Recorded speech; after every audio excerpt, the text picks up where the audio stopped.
Good morning students.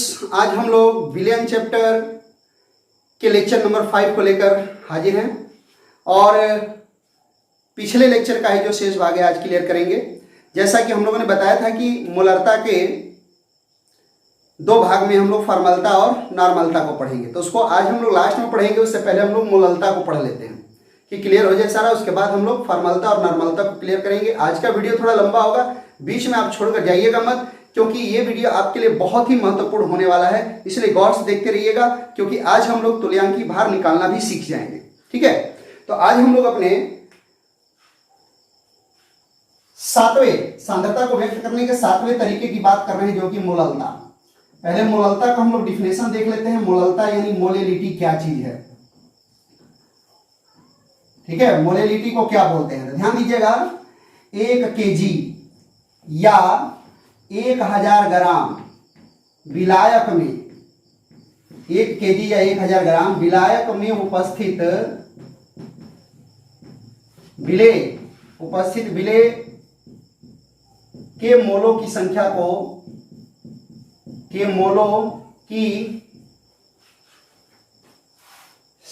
को उसकी मोललता कहते हैं। और ध्यान रखिएगा, मोललता कहते हैं, इसे स्मॉल एम से सूचित करते हैं,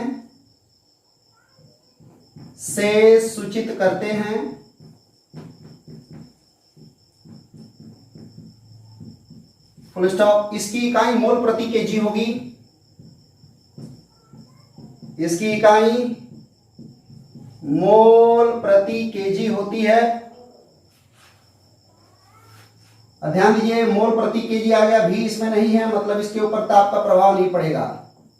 इस पर ताप का प्रभाव नहीं पड़ता है। ठीक है, देखिए सारी चीजें हो गई मोललता की। देयरफॉर ध्यान दीजिए, मोललता बराबर फॉर्मूला क्या होगा। मोललता बराबर होगा विलेय के मोल और बटा में विलायक केजी में।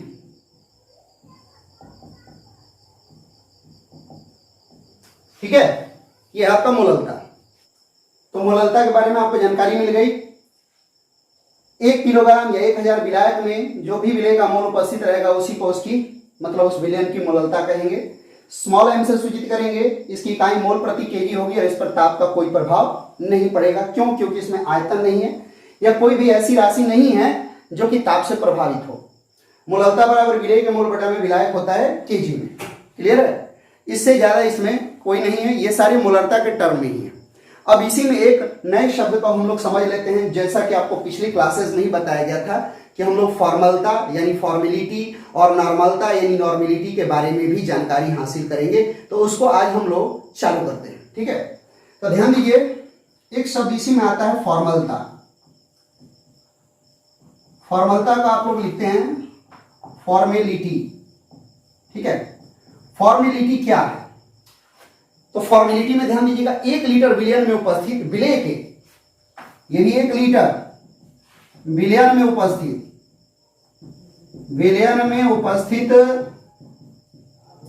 विलेय के सूत्रभारों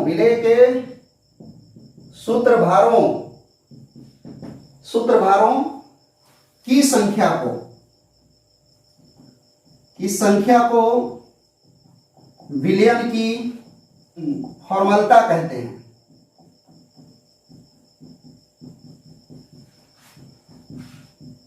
इसे कैपिटल F से सूचित करते हैं। ध्यान दीजिएगा, आपके जानने वाली बात यह है कि फॉर्मलता और नॉर्मलता दोनों मोलरता से संबंधित है और मोलरता के ऊपर ताप का प्रभाव पड़ता है। जब मोलरता के ऊपर ताप का प्रभाव पड़ता है तो फॉर्मलता पर भी ताप का प्रभाव पड़ेगा और नॉर्मलता पर भी ताप का प्रभाव पड़ेगा। ये बात आप लोग अपने दिमाग में बैठा लीजिएगा। फिर रिपीट कर रहे हैं, मोलरता में भी प्रति लीटर था, फॉर्मलता में भी प्रति लीटर है, लीटर आ गया है। जब लीटर आ गया इसका मतलब इसमें ताप का प्रभाव पड़ेगा। क्लियर है? तो फॉर्मलता बराबर क्या होगा? फॉर्मूला भी होगा फॉर्मलता, यानी फॉर्मलता यानी कि F बराबर हो जाएगा सूत्रभारों की संख्या, किसके? विलेय के सूत्रभारों की संख्या, विलेय के सूत्रभारों की संख्या और बटा में विलयन का आयतन होगा लीटर में, विलयन का आयतन हो जाएगा आपका लीटर में। ठीक है, ये हुई आपकी बात फॉर्मलता की। फॉर्मलता क्या चीज है आपको पता चलेगा, बहुत सिंपल है। इसके ऊपर भी ताप का प्रभाव पड़ेगा क्योंकि इसमें लीटर आया हुआ है। क्लियर? आगे देखिए, अब हम लोग अगले शब्द की ओर चलते हैं। तो अब हमारा पद है सामान्यता। सामान्यता क्या चीज है? इसको हम लोग बोलते हैं नॉर्मेलिटी। तो आपको मोलेरिटी, फॉर्मेलिटी, नॉर्मेलिटी शब्दों से ही पता चल रहा है। ये भी प्रति लीटर विलयन पर ही निकलेगा। ठीक है, तो किसी विलयन के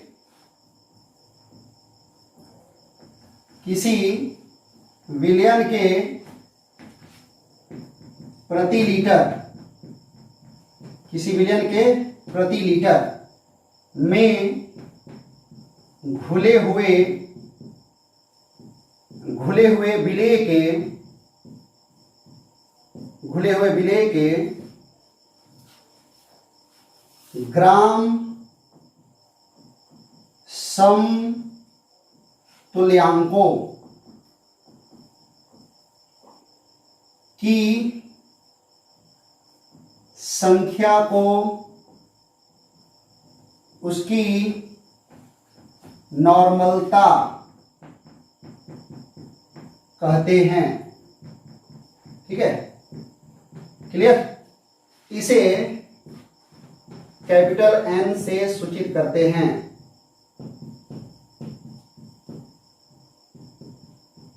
ध्यान दीजिएगा, इसमें भी प्रति लीटर शब्द आ गया है, यानी आयतन आ गया है। जब आयतन आ गया है तो इसके ऊपर भी ताप का प्रभाव पड़ेगा। क्लियर हो गया? ध्यान दीजिए, नॉर्मलता बराबर क्या होता है? तो देयरफॉर नॉर्मलता यानी कैपिटल N बराबर हो जाएगा विलेय के ग्राम समतुल्यांक और बटा में विलयन का आयतन होगा लीटर में, विलयन का आयतन लीटर में हो जाएगा। ठीक है, कंप्लीट? तो ये हुई बात बाबू आपकी नॉर्मलता की। अब इसमें ग्राम समतुल्यांक क्या चीज है? तो ग्राम समतुल्यांकों को लेकर चलेंगे हम लोग तो तुल्यांकी भार आ जाएगा, क्योंकि ग्राम समतुल्यांक बराबर मास इन ग्राम और बटा में तुल्यांकी भार।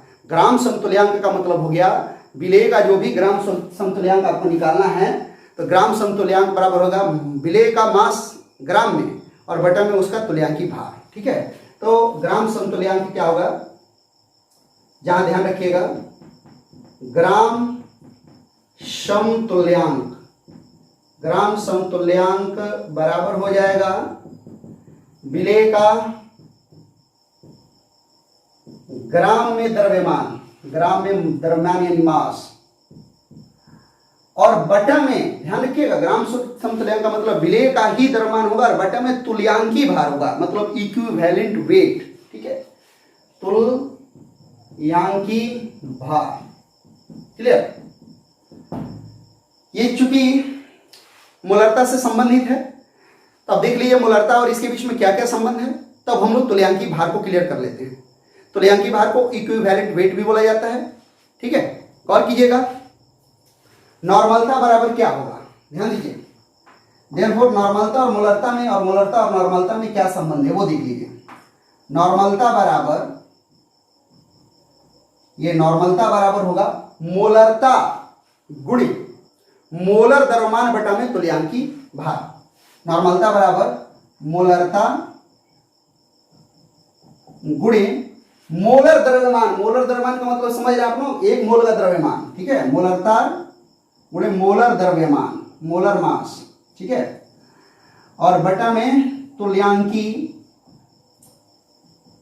भार यानी द्रव्यमान, इसी को बोलते हैं।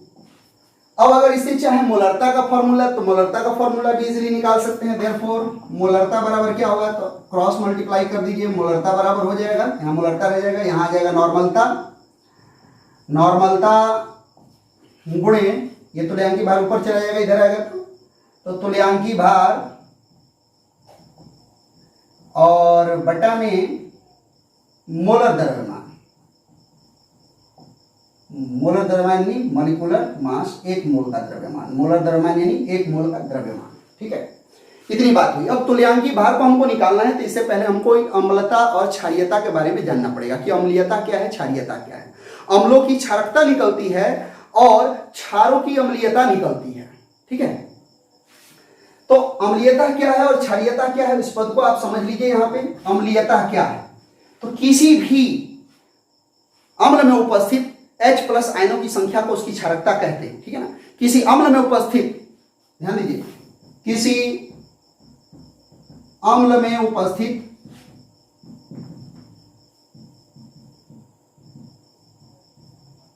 विस्थाप्य या विस्थापित H प्लस आयनों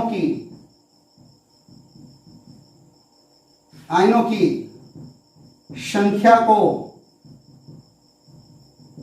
उसकी क्षारकता कहते हैं। थोड़ा सा आप अपने कॉन्सेप्ट को उल्टा कर लीजिएगा। अम्ल है तो उसमें क्षारकता आएगा, और क्षार होगा तो उसमें अम्लीयता आएगा। ठीक है, तो यहां पर अम्ल की जो नॉर्मलता होगी, यानी अम्ल की नॉर्मलता बराबर क्या होगी, अम्ल की नॉर्मलता, तो अम्ल की नॉर्मलता बराबर, उसका रिलेशन देख लीजिएगा, अम्ल की नॉर्मलता बराबर होगा मोलरता गुणे विस्थापित हाइड्रोजन की संख्या, मतलब क्षारकता। ठीक है, मोलरता गुणे क्षारकता, मोलरता गुणे क्षारकता। ये सारी चीजें अभी बॉक्स बनाएंगे तो क्लियर होगी। क्लियर, ध्यान दीजिएगा। अम्ल की नॉर्मलता बराबर मोलरता गुणे क्षारकता। क्षारकता का मतलब क्या हो गया, जितना H प्लस आयन देगा, कोई भी अम्ल जितना H प्लस आयन देता है वही उसकी क्या होगी, क्षारकता होगी। क्लियर, गौर कीजिएगा। इसी तरह आप क्षारकता को देख लिए, अम्लीयता को देखिए, तो किसी भी क्षार के द्वारा वो जितने OH माइनस आयन दिए जाएंगे उसकी संख्या को हम बोलेंगे उसकी अम्लीयता है। ठीक है ना, तो किसी क्षार में उपस्थित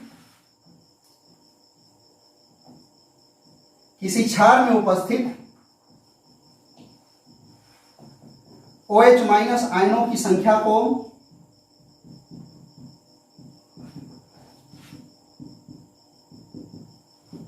उसकी अम्लीयता कहते हैं। ठीक है,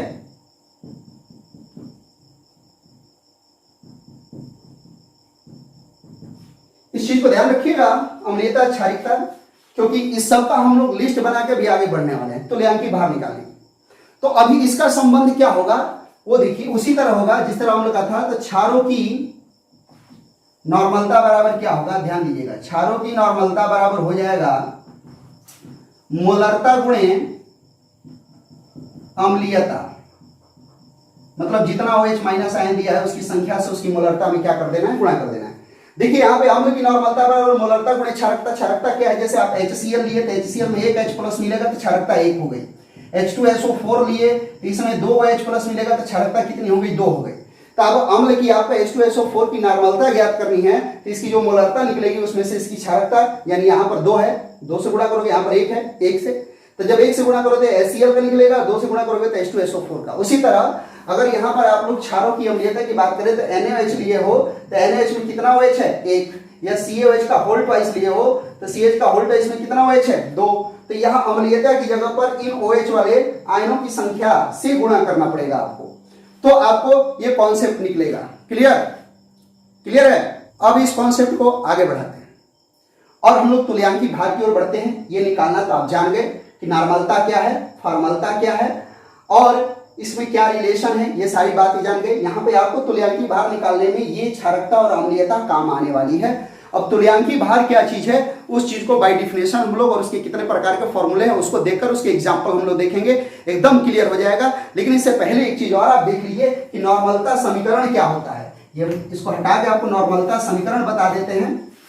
जैसे मोलारता समीकरण पिछले लेक्चर में हम लोग लिखे थे, उसी तरह एक होता है नॉर्मलता समीकरण। नॉर्मलता समीकरण क्या है, राइट? यह आपका सवाल होगा। तो नॉर्मलता समीकरण बराबर क्या होता है? तो जैसे m1 v1 बराबर m2 v2 हुआ था न्यूमेरिकल में, उसी तरह यहां पर होगा n1 v1 बराबर n2 v2, राइट? लेकिन ध्यान रखिएगा ये तनुकरण से पहले है, तनुकरण से पहले, ठीक है? और ये जो होगा तनुकरण के बाद होगा, तनुकरण के बाद, मतलब तनु बनाने से पहले, और एक होगा तनुकरण करने के बाद, ठीक है? तो एक तनुकरण से पूर्व और एक तनुकरण के बाद। तनुकरण का मतलब आपको बात पता ही है, विलायक की मात्रा को बढ़ाना होता है उसमें, ठीक है? तो ये हुआ। अब इसको नोट कर लीजिए आप लोग, क्योंकि अब हम लोग तुल्यांकी भार के बारे में जानने वाले हैं। तुल्यांकी भार क्या चीज है, क्लियर? इसको रफ करते हैं हम लोग। अब हम लोग तुल्यांकी भार का डिफिनेशन और एग्जांपल्स देखेंगे, उसके क्या क्या फॉर्मूले होते हैं, ठीक है? अब तुल्यांकी भार बहुत डिस्टर्ब करता है आपको ना, कहते हैं आप लोग कि तुल्यांकी भार हम लोग कैसे निकालेंगे। तुल्यांकी भार का मतलब हो गया इक्विवेलेंट वेट। इसका डिफिनेशन क्या होता है? तो किसी तत्व का तुल्यांकी भार, देखिएगा, किसी तत्व का तुल्यांकी भार वह भार है जो भार के विचार से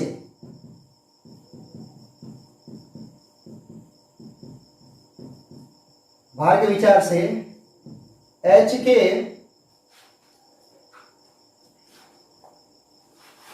एक, इसको 1.008 भी लिखते हैं, भाग O के 8 भाग या Cl के 35.5 भाग से संयोग करता है, या उन्हें उनके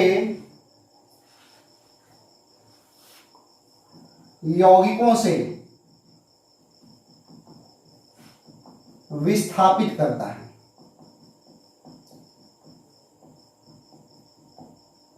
ठीक है? तो देयरफॉर तुल्यांकी भार का फॉर्मूला क्या हो जाएगा? बहुत लंबा चौड़ा हो गया। इसमें तो क्लोरीन भी है, ऑक्सीजन भी है और हाइड्रोजन भी है। हालांकि तुल्यांकी भार का डिफिनेशन कहीं आपसे पूछता नहीं है, लेकिन न्यूमेरिकल बनाने में तुल्यांकी भार निकालने के लिए जरूर पूछता है। तो तुल्यांकी भार निकालना हमको सीखना है, ऐसे डिफिनेशन की जरूरत पड़े तो आप डिफिनेशन लिख सकते हो। तुल्यांकी भार क्या होता है वो देखिएगा, ठीक है? ध्यान दीजिएगा, तुल्यांकी भार बराबर, इसका अगर फॉर्मूला लिखना चाहते हो तो तुल्यांकी भार बराबर होता है तत्व का ग्राम में मास यानी द्रव्यमान और बटा में H का ग्राम में भार। अब हाइड्रोजन आ गया तो हाइड्रोजन के लिए किससे मल्टीप्लाई करना पड़ेगा? 1 से। तो यहां गुणे कितना हो जाएगा? 1 बराबर। ध्यान दीजिए, फिर वही चीज ऊपर वाला उसी तरह रहेगा, तत्व का ग्राम में मास और बटा में हो जाएगा आपका, यहां हाइड्रोजन हो गया, अब किसकी बारी है? ऑक्सीजन की। O का ग्राम में भार गुणे 8 बराबर तत्व का ग्राम में मास और बटा में Cl का होगा, Cl का ग्राम में भार, ग्राम में भार गुणे 35.5। क्लियर? चलिए, क्लियर? तुल्यांकी भार निकालने के लिए क्या क्या फॉर्मूला होता है वो देख लीजिए, ठीक है? और उसके बाद आपको एग्जांपल के साथ क्लियर करते हैं। ध्यान दीजिए, अम्ल का तुल्यांकी भार, अम्ल का तुल्यांकी भार, अम्ल का तुल्यांकी भार बराबर होता है, जो भी अम्ल है उसका आपको मॉलिक्यूलर मास ऊपर रखना है, यानी अम्ल का मॉलिक्यूलर मास, एसिड का मॉलिक्यूलर मास ऊपर रखना है और बटा में आपको रखना है एसिड की क्षारकता, क्योंकि आपको क्षारकता बताए जितना H+ आयन देगा वो उसकी क्या होगी, क्षारकता। तो एक अम्ल का तुल्यांकी भार अगर आपको निकालना है किसी भी, तो अम्ल के मॉलिक्यूलर मास को आपको ऊपर रखना है और क्षारकता को उसकी कहां रखना है, नीचे रखना है। ठीक है, सेम उसी तरह अगर आपको क्षार का तुल्यांकी भार निकालना है तो क्षार का तुल्यांकी भार हो जाएगा, क्षार का तुल्यांकी भार बराबर हो जाएगा क्षार यानी बेस का मॉलिक्यूलर मास मतलब आणविक द्रव्यमान और बटा में अब क्षार की क्या होगी, अम्लीयता। क्षार की अम्लीयता मतलब जितना वो OH- आयन देगा। क्लियर। अगर आपको किसी तत्व की निकालना है, तत्व का तुल्यांकी भार, तो तत्व का तुल्यांकी भार हो जाएगा आपका, तत्व का क्या होता है, तो तत्व का द्रव्यमान होता है एटॉमिक मास। तो तत्व का एटॉमिक मास यानी परमाणु द्रव्यमान आपको लिखना है, एटॉमिक मास। ठीक है, और बटा में तत्व की संयोजकता लिख देना है, तत्व की संयोजकता। कंप्लीट। गौर कीजिएगा, अगर आपको लवण का तुल्यांकी भार निकालना है तो लवण का तुल्यांकी भार बराबर इक्विवेलेंट वेट से इसको सूचित करते हैं EQ से। जो भी लवण का तुल्यांकी भार निकाल रहे हैं तो उस लवण का मॉलिक्यूलर मास ऊपर लिखेगा, लवण का मोलिकुलर मास यानी मोलर मास। ठीक है ना। अब बटा में लवण का जो धनायन है उसकी संख्या को लिखना है। ठीक है ना, धनायन पर जो आवेश रहेगा उसकी संख्या को लिख देना है। ठीक है, तो धनायन के आवेश की संख्या, ये फॉर्मूलाज जो है आपके तुल्यांकी भार को निकालने में मदद करेंगे। अब देखिए एक चीज और रह गया, कोई आयन दे दे आपको, तो आयन का तुल्यांकी भार बराबर क्या होगा, यानी कोई प्लस माइनस वाला, तो आयन का तुल्यांकी भार क्या होगा वो देख लीजिएगा। आयन का तुल्यांकी भार बराबर हो जाएगा आयन का मॉलिक्यूलर मास, जो भी मास होगा वो मॉलिक्यूलर मास, और बटा में उसके ऊपर जितना भी आवेश है वो धन हो या ऋण हो। ठीक है ना, तो आयन का आवेश, आयन का आवेश आपको रख देना है। क्लियर। गौर कीजिए, अब क्या करना है, एक एक कोई एग्जांपल देकर समझाते हैं आपको ये कैसे हुआ। परिभाषा आप जानी गए, परिभाषा क्या है, इसका तुल्यांकी भार कैसे कैसे हमको निकालना है। तो पहला है अम्ल का तुल्यांकी भार। आपको अम्ल का तुल्यांकी भार ले लेना है। मान लीजिए यहां पर कुछ अम्ल है, इनका फॉर्मूला लिख लीजिए। अम्ल का फॉर्मूला लिखने के बाद उसका तुल्यांकी भार निकालना है, तो पहले अम्ल का मॉलिक्यूलर मास आपको पता होना चाहिए और क्षारकता पता होनी चाहिए। ठीक है, तो यहाँ पे मॉलिक्यूलर मास उसका लिख लीजिए, मॉलिक्यूलर मास, और बटा में क्या हो जाएगी, क्षारकता, और तब यहां पे आएगा तुल्यांकी भार मतलब इक्विवेलेंट वेट। इसको ई से सूचित करते हैं, इक्विवेलेंट वेट। जो तुल्यांकी भार है उसको कैपिटल ई से हम लोग सूचित करते हैं। कहीं अगर आपको लिखना हो तो लिख सकते हैं। क्लियर। गौर कीजिए, कुछ अम्ल का उदाहरण ले लीजिए आप, जैसे HCl ले लिया आपने, H2SO4 ले लिया आपने, H3PO4 ले लिया आपने, और भी ऐसे क्रम लिख सकते हैं। लेकिन ध्यान रखिएगा यहां पर एक और कंडीशन हो सकती है, क्या HSO4- भी हो जाएगा, या H2PO4- भी हो जाएगा, या HPO4 2- भी हो जाएगा। कंप्लीट। तो ये जो H है उनको देख लीजिए, पहले मॉलिक्यूलर मास बनाइए। हाइड्रोजन का द्रव्यमान और हाइड्रोजन के साथ क्लोरीन के द्रव्यमान को ऐड कीजिए। हाइड्रोजन 1, क्लोरीन 35.5, तो 1 और 35.5 कितना हो गया, 36.5। क्लियर। H2SO4 का निकालिए, तो हाइड्रोजन 1 होता है, 2 है, तो 2 × 1 प्लस सल्फर का 32 प्लस ऑक्सीजन का 16 होता है, 16 चौके 64, 32 2, 64 32 2 हो जाएगा 98। ठीक है, ध्यान दीजिएगा।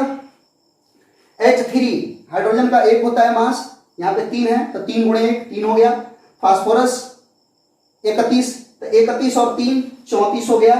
और ध्यान दीजिए यहाँ पे ऑक्सीजन का 16 होता है, 16 चौके 64, ऐड कर दीजिए यहाँ पे 8 6 3 11, मतलब ये हो गया 118। ठीक है, गौर कीजिएगा, अगर आपसे HSO4- बोला तो सल्फर 32, ऑक्सीजन 16 चौके 64, 64 32 96 और 1 97 हो गया। ये देखिए H2PO4- बोल दिया, एक हाइड्रोजन घट गया, तो यहाँ पर 118 जो हुआ था इसमें से एक हाइड्रोजन यहाँ पर घटा हुआ है, तो एक माइनस कर देते हैं, हो जाएगा 117। यहाँ पे 2 हाइड्रोजन कम हो गया, तो ये हो जाएगा 116। आप कैलकुलेट करके देख सकते हो। अब क्षारकता बताइए, इसमें कितना हाइड्रोजन देगा, एक, क्षारकता एक हो जाएगी। यहां पे कितना हाइड्रोजन देगा, दो, यहां पे कितना देगा, तीन, यहां पे कितना है, एक, यहां पे कितना है, दो, यहां पे कितना है, एक। देख रहे कितना सिंपल है। अब तो इक्विवेलेंट वेट निकालना है तो मॉलिक्यूलर मास में क्षारकता से डिवाइड करते जाना है। ये हो जाएगा 36.5/1, ये हो जाएगा 98/2, ये हो जाएगा 118/3, ये हो जाएगा 97/1, ये हो जाएगा 117/2, ये हो जाएगा 116/1। अब डिवाइड करके आप इनका वैल्यू लिख सकते हो आराम से। तो कोई भी अगर ऐसा कंपाउंड दे दिया गया है अम्ल की तरह तो उसमें अम्ल का तुल्यांकी भार वाला फॉर्मूला लगा दीजिएगा, एसिड का मॉलिक्यूलर मास ज्ञात कर लीजिए, उसके बाद उसकी क्षारकता क्या है, मतलब कितना H+ वो दे सकता है, ये भी ध्यान रखिएगा। कभी कभी क्या होता है H2SO4 है लेकिन ये 2 हाइड्रोजन नहीं देकर एक ही देता है, तो एक देगा तो HSO4- बनाएगा, तो जितना H+ देगा वही उसकी क्या होगी, क्षारकता होगी, किसकी, अम्ल की। तो उतना ही यहां पर रखना है वैल्यू और उससे ही मॉलिक्यूलर मास में क्या कर देना है, डिवाइड कर देना है। और वो डिवाइड करके तो आप वैल्यू लिख सकते हो कैसे, तो 36.5 में 1 से डिवाइड करोगे तो 36.5 ही आ जाएगा, 98 में 2 से करोगे तो कितना हो जाएगा, 49, यहाँ 3 से डिवाइड करो तो 3 3 9, 9 के बाद 2 8, 3 9 27, 10.3 आते जाएगा लगभग। इस तरह आप भी कैलकुलेट करके देख लीजिएगा। 2 से डिवाइड करोगे तो ये 2 5 10, 2 8 16, 10.1, ठीक है, ये 116 ही हो जाएगा। और ध्यान रखिएगा इसका इकाई मत लगाइएगा क्योंकि आपको पहले बोले कि तुल्यांकी भार को कैपिटल ई से सूचित करते हैं और यह एक ऐसी राशि है जिसकी कोई इकाई नहीं होती है। क्लियर। तो ये हो गया आपका तुल्यांकी भार निकालने का इतने कंपाउंड का। अब यदि हम लोग यहां पर क्षार ले लेते हैं तो क्षार लेंगे तो क्षार के अनुसार से उसका मॉलिक्यूलर मास निकालेंगे। ठीक है, मॉलिक्यूलर मास तो हम निकालेंगे। अब जो क्षारकता था, क्षारकता की जगह पे अब हम लोग का जो पॉइंट है वो अम्लीयता आ जाएगा। यहां पे कौन सा पॉइंट आ जाएगा, अम्लीयता। तो विभिन्न प्रकार के आप क्षार ले लीजिए, जैसे NaOH है, ये भी एक क्षार है, KOH है, ये भी एक क्षार है, या COH का होल ट्वाइस है, ये भी एक क्षार है, AlOH का होल थराइस है, ये भी क्या एक क्षार है। या आपको मन करता है SI का लेने का तो SiOH का होल 4 ले लीजिए, आप क्षार बना रहे हैं हम लोग, SiOH का होल 4 ले लीजिए, कंप्लीट। ध्यान दीजिए, मॉलिक्यूलर मास निकालिए पहले। तो सोडियम का 23, ऑक्सीजन का 16, हाइड्रोजन का 1, 23 + 16 + 1 40 हो गया। पोटेशियम 39, हाइड्रोजन 1 40 और ऑक्सीजन 16, तो 40 और 16 56 हो गया। यहां कैल्शियम हो जाएगा 40 प्लस, ध्यान दीजिए, ऑक्सीजन 16 और हाइड्रोजन 1 17, 17 दूनी 34। ठीक है, इसको ऐड करोगे तो ये हो जाएगा 74। अब AlOH का होल थराइस का मॉलिक्यूलर मास निकाल लीजिए। एल्युमिनियम का होता है 27 और यहां पे देखिए OH का होल थराइस, तो 16 1 17, 17 × 51, तो 7 1 8, 5 और 2 7, ये 78। यहां सिलिकॉन है तो सिलिकॉन का कितना होता है molecular mass, sorry atomic mass 28 और OH यहां पे 16 1 17, 17 चौके 68, 68, 8 और 16 के 6 हाथ में 1, 2 6, 8 और 1 9, ये हो गया 96। अब क्षारकता निकालिए, यहां पर OH कितना है, सॉरी अम्लीयता, क्षार है तो ये 1, OH 1 है, OH 2 है, 3 है, यहां कितना है 4। अब ये जो मॉलिक्यूलर मास आया इसमें इसकी अम्लीयता से डिवाइड कर दीजिए, 40/1, 56/1, 74/2, 78/3 और 96/4। जो भी वैल्यू आएगा वही उसका तुल्यांकी भार, यहाँ 40, यहाँ 56, यहाँ 2 से डिवाइड कर दो, ये आ जाएगा 37। तो ऐसे इसका तुल्यांकी भार निकलेगा अगर ऐसे कंपाउंड क्षार दिए रहेंगे तब। अब आपका सवाल होता है कि सर अम्ल हो गया, क्षार हो गया, अब तत्व का कैसे निकालेंगे। तो कोई भी तत्व लिख दो यहाँ पे, यहाँ पर क्षार वाले में आप लोग उसका क्या लिखिएगा, तत्व। ठीक है, तत्व लिखने के बाद उसकी संयोजकता लिखिएगा और तब उसका इक्विवेलेंट वेट निकालिएगा। ये डिवाइड करके आप लोग क्लियर कर लीजिएगा। यहाँ पर मान लीजिए तत्व आपने लिखा, ये तत्व है, तो यहाँ पर जो है उसका एटॉमिक मास लिखना पड़ेगा क्योंकि तत्व का एटॉमिक मास होता है, ठीक है ना, एटॉमिक मास। यहाँ पर उसकी संयोजकता लिखनी पड़ेगी कि उसकी संयोजकता कितनी है, मतलब कितना वो इलेक्ट्रॉन लेगा या देगा, तब इक्विवेलेंट वेट निकलेगा। मान लीजिए ये सोडियम हम लिख दिए, सोडियम, मान लीजिए हम कैल्शियम लिख दिए, या हमने यहाँ पर अपना दिमाग लगाया और लगा के लिख दिया क्लोरीन, या हमने यहाँ लिख दिया ऑक्सीजन, या और लिख दिया नाइट्रोजन। चलिए गौर कीजिए, अब एटॉमिक मास लिख दीजिए, सोडियम का कितना होता है 23, कैल्शियम का कितना 40, क्लोरीन का 35.5 और यहाँ पे ऑक्सीजन का कितना होता है 16, नाइट्रोजन का कितना होता है 14। ठीक है, गौर कीजिए। संयोजकता, सोडियम वर्ग 1 में है तो 1 इलेक्ट्रॉन देता है, संयोजकता 1 होगी। कैल्शियम 2 में है, संयोजकता 2 होगी। क्लोरीन वर्ग 7 में है तो ये 17 में है, क्लोरीन वर्ग 17, वैलेंस इलेक्ट्रॉन 7 है तो ये 1 इलेक्ट्रॉन लेगा तो इसकी भी संयोजकता 1 होगी। ऑक्सीजन वर्ग 16 भी है और वर्ग 16 का भी तत्व है और वैलेंस इलेक्ट्रॉन इसमें 6 होते हैं तो 6 में वो स्टेप पूरा करने के लिए 2 ले लेगा, ये देगा नहीं तो 2 लेगा तो इसकी संयोजकता कितनी हो जाएगी 2। नाइट्रोजन जो है 14 है, नाइट्रोजन में वैलेंस इलेक्ट्रॉन कितने होते हैं 5, ये क्या करेगा 3 ले लेगा। जैसे मान लीजिए और एल्युमिनियम ले लिया आपने तो एल्युमिनियम कितना होता है 27, एल्युमिनियम वर्ग 13 में है, वर्ग 13 में है तो इसमें वैलेंस इलेक्ट्रॉन कितने हो जाएंगे 3, इसकी संयोजकता 3 हो जाएगी क्योंकि ये एल्युमिनियम Al3+ 3 देता है तो इसकी संयोजकताएं निकल गई। संयोजकता का मतलब क्या होता है बाबू, तो जितना इलेक्ट्रॉन वो लिया या दिया, ठीक है ना, जितना बैलेंस इलेक्ट्रॉन है वो टोटल संयोजकता नहीं होगी, जितना वो लेगा या देगा वो उसकी संयोजकता हो जाएगी। क्लियर, तो गौर कीजिए यहाँ पर या क्या कीजिएगा 23/1, 40/2, फिर यहाँ 35.5/1, ये तो 23 ही रह जाएगा, ये कितना आ जाएगा 20 हो जाएगा, ये कितना आ जाएगा 35.5 हो जाएगा, ये 16/2 कर दोगे यहाँ पे और यहाँ पे 14/3 कर दोगे, यहाँ पे 27/3 कर दोगे, इसका इक्विवेलेंट सबका वेट निकलते जाएगा, मतलब तुल्यांकी भार निकलते जाएगा। तो किसी तत्व का आप कैसे तुल्यांकी भार निकालोगे ये आपको पता चल गया।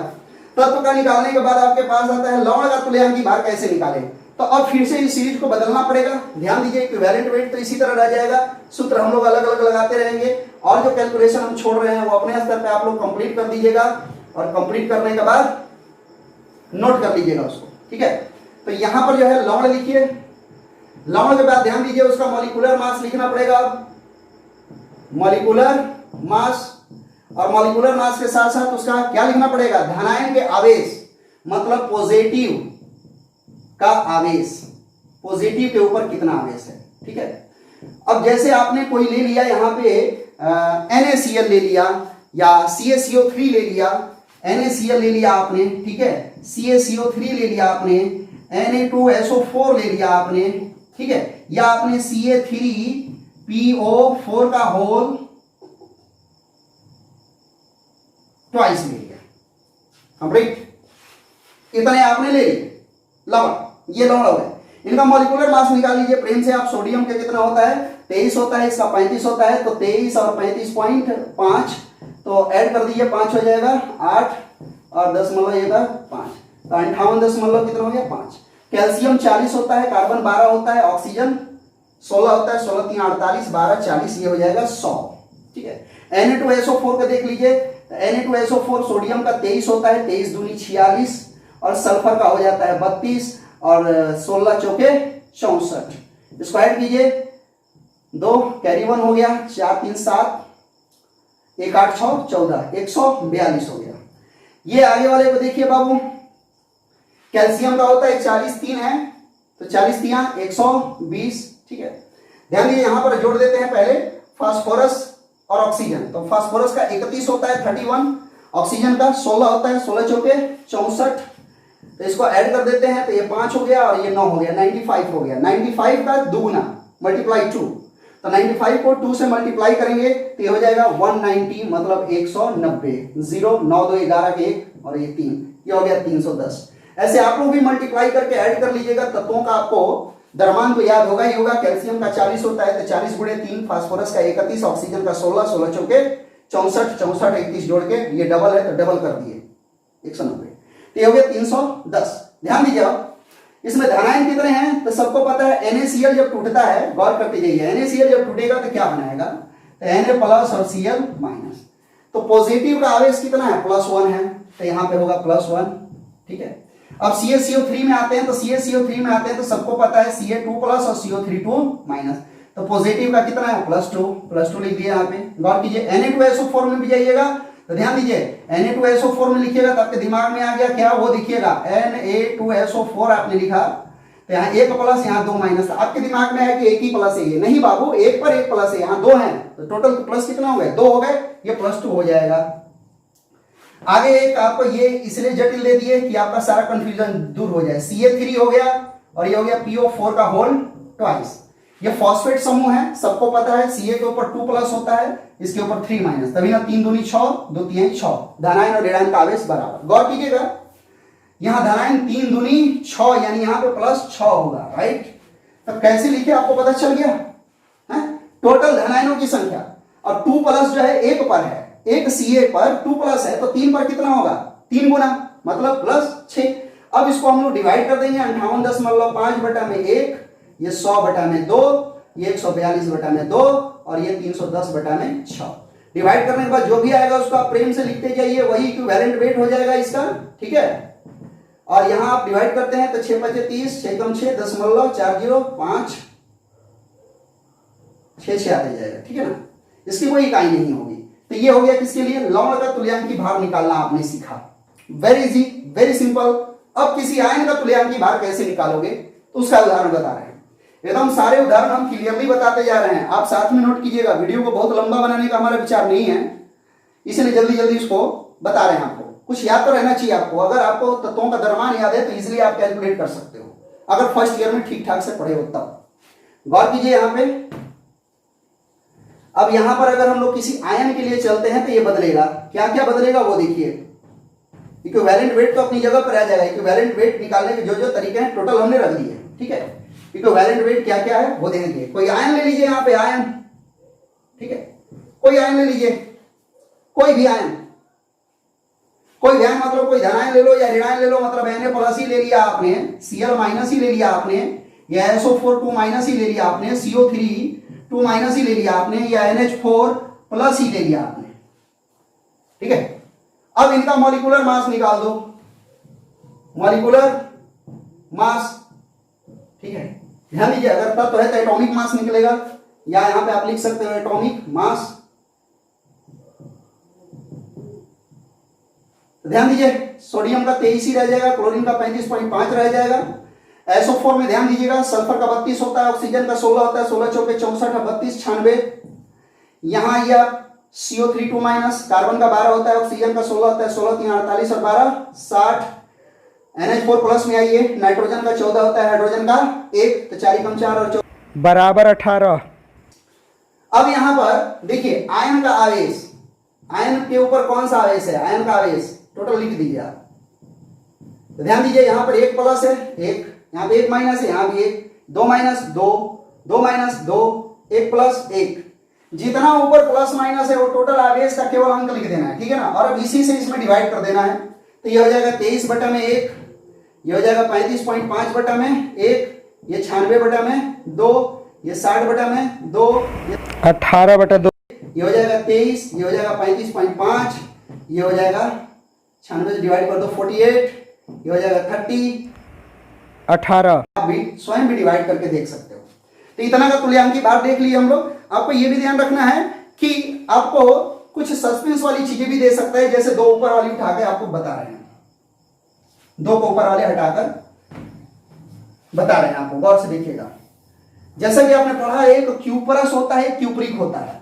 एक मान लीजिए Cu+ दे दिया, एक Cu2+ दे दिया। अब बोलिएगा अब क्या करें सर, एक दे दिया है Cu+, एक दे दिया है Cu2+, तब क्या करें, कुछ करना नहीं है। इनका एटॉमिक मास कॉपर का लिखिए 63 कितना होता है 5, यहाँ भी 63.5, लेकिन यहाँ जो आवेश होगा 1 होगा, यहाँ क्या होगा 2 होगा। तो ये जो Cu+ है उसमें 63.5 में केवल 1 से डिवाइड कीजिएगा, लेकिन यहाँ 63.5 में कितना से डिवाइड कर दीजिएगा, 2 से, ठीक है। तो ये इसमें प्रोसेस रह जाएगी, डिवाइड करके आप लिख भी सकते हो, 63.5 हो गया, ये बराबर डिवाइड करते हो आप तो 1.75 आ जाएगा, क्लियर।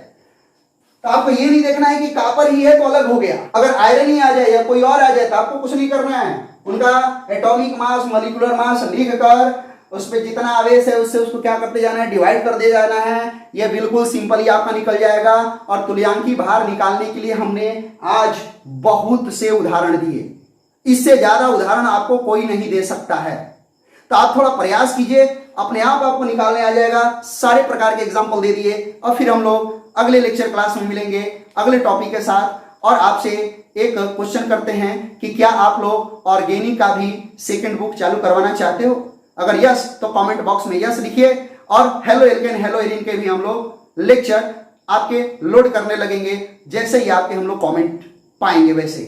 ठीक है, तो अगले क्लास में फिर हम लोग अपने अगले टॉपिक यानी विलियन की शक्ति और हेनरी का नियम के साथ मिलते हैं। ओके।